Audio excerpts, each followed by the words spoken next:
everyone, this is Tony from our Homestead Skills. Hope you've all survived the heat wave that we've had recently. It's not been, it was okay here.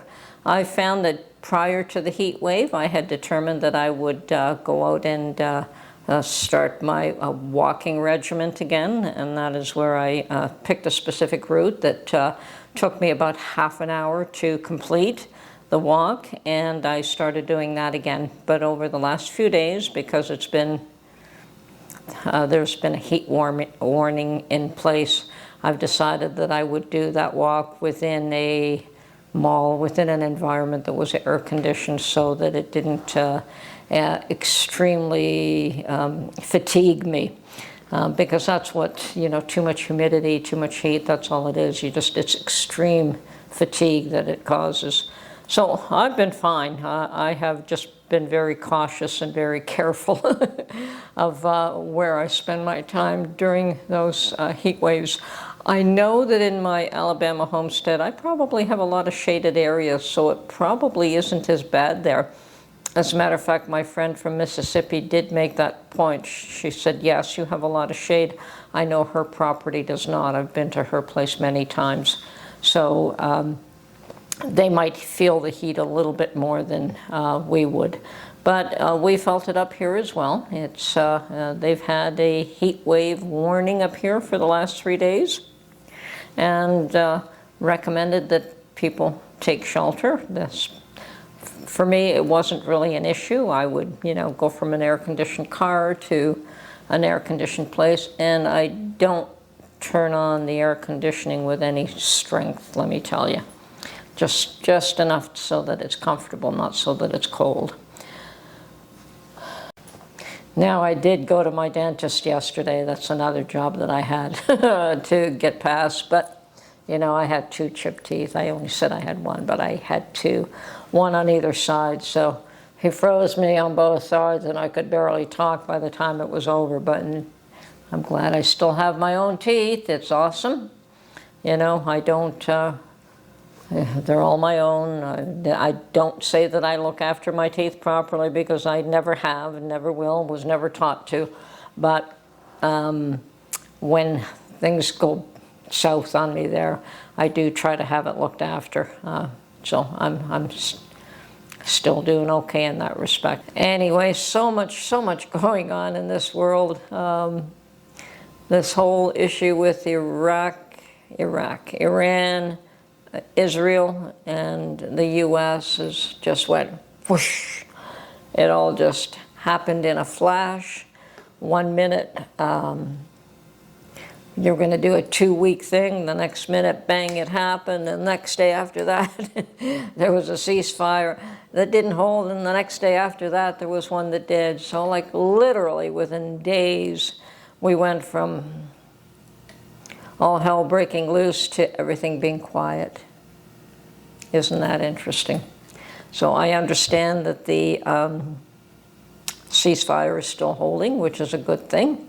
And I understand that Trump made a comment about, he felt that they were like 2 schoolboys in the schoolyard duking it out, and they just don't know when to stop fighting.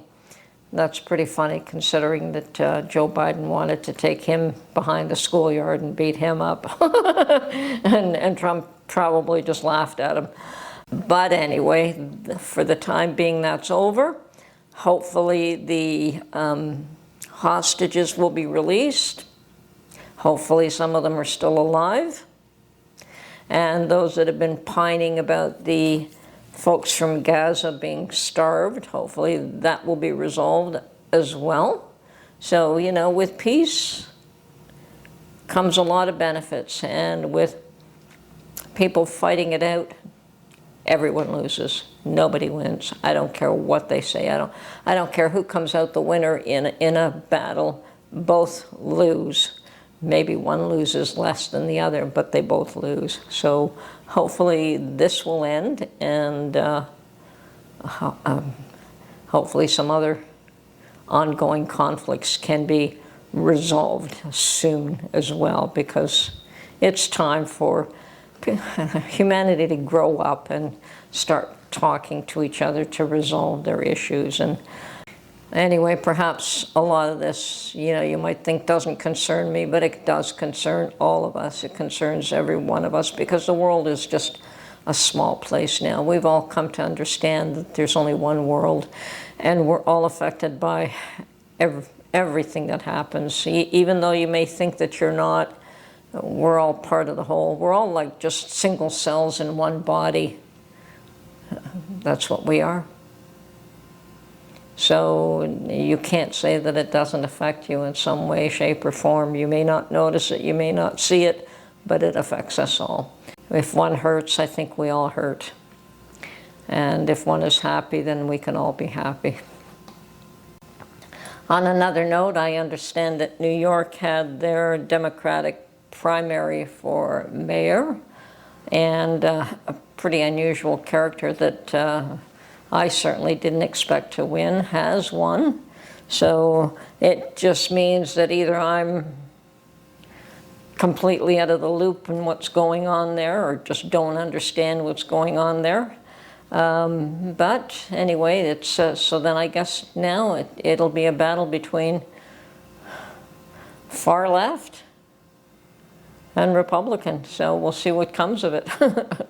Far left and the right. Does common sense prevail, or all these crazy ideas? I mean, is New York becoming California now? I suppose that Kamala Harris could win California now. She could become the governor there, and why not? I mean, is our town, is Canada much the same as New York? I would say to some degree it is. They may be a lot more far-fetched in New York than they are here, a little way more to the left. But I don't know, it's a strange world that you can go that far left and still succeed. But it just goes to show you that it's a different world. And I have to wonder if young people have been so looked after that they expect it. And it makes me wonder if that's the problem, is that they've had it too good for too long and have not really known a lot of heartache and tragedy. But I'm of the impression that everyone faces a lot of heartache and tragedy, and that's what makes you grow. So I don't really believe that even young people are exempt from that and have been somehow sheltered. I mean, I'm sure they have been, much more so than we have, and I'm sure that we've been sheltered a whole lot more than our parents have. But to what degree? To the degree where they expect it, where they demand it, where they think that that's the way the world has to go, and who's going to pay the price for all their demands? I don't quite understand it, but then again, maybe I'm not meant to. You know, I'm of a different generation, and my generation will soon be gone. So it'll be a world that it's not meant for me. So I'll do the best that I can while I'm still here and try to be as positive an influence as I can. But beyond that, it's up to the youngsters to make the world what they want to make it. And there's very little that we can do as elders to control their ideas and their thoughts. We can try to influence, we could try to be a good example, but beyond that, it's their world. So it's up to them to make it work. Anyway, hope that the heat is not getting to you. Hope that it's calming down a bit for a little while, and before you have another heat wave. I think we're expecting a little bit of a cooling period for a couple of days, and then it's going back up again. Anyway, not much to add. Like I said, keep an eye on what's going on in the world and what you can do to make a positive change for everyone, for the little ones, especially for the little ones. Talk to you soon. Bye-bye for now.